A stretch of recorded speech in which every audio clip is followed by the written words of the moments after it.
السلام عليكم، يا رب تكونوا بخير. النهاردة هنعمل وجبة غدا اقتصادية بنص كيلو لحمة.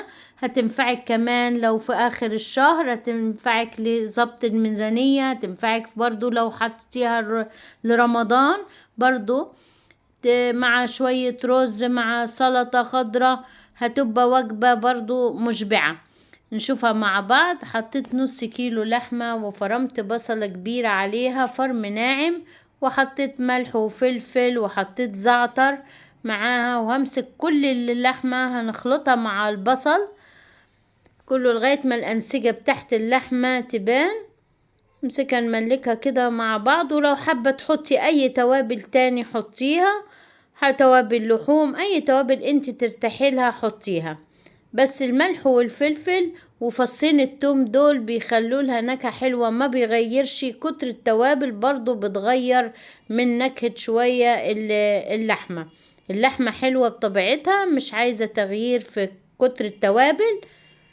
مسكتها كلها ملكتها لغاية ما الأنسجة كده ابتدت تبان، وهكور كل اللحمة دي. وشلت كمان كم بصلاية كده طلعوا عراض، رفعناهم من اللحمة، وهمسكهم هكورهم كفتة داود باشا بالطريقة دي. كورهم كلهم، وبعد كده هديهم تشويحة على النار مع معلقة زبدة، مع معلقة سمنة، معلقة زيت، اي مادة دهنية. احنا مش هنحمرهم لكن هنشوحهم تشويح، وبعد كده هنحطهم مع السبانخ انا كنت خزناها من اول الشتاء، وهوريكي برضو، ودي وريتك زي طريقتها، طريقة سهلة في الفيديوهات اللي فاتت في تفريزات رمضان. جبت التسبيكة زي برضو ما شفناها مع بعض. لو حبت للتسبيكة، لو ما شفتهاش قبل كده، ارجع لفيديوهات تفريزات رمضان هتعرفيها. ودي حطيت كمان، كملت لها الشوربة للمرق اللحم اللي انا ببقى شايلاه برضو في الفريزر، مرق فراخ براحتك، مية ومكعب مرق براحتك. وحطيت حتى الخضرة ببقى مفرزاها خضرة، وهتقعد فريش معاكي لاخر لحظة.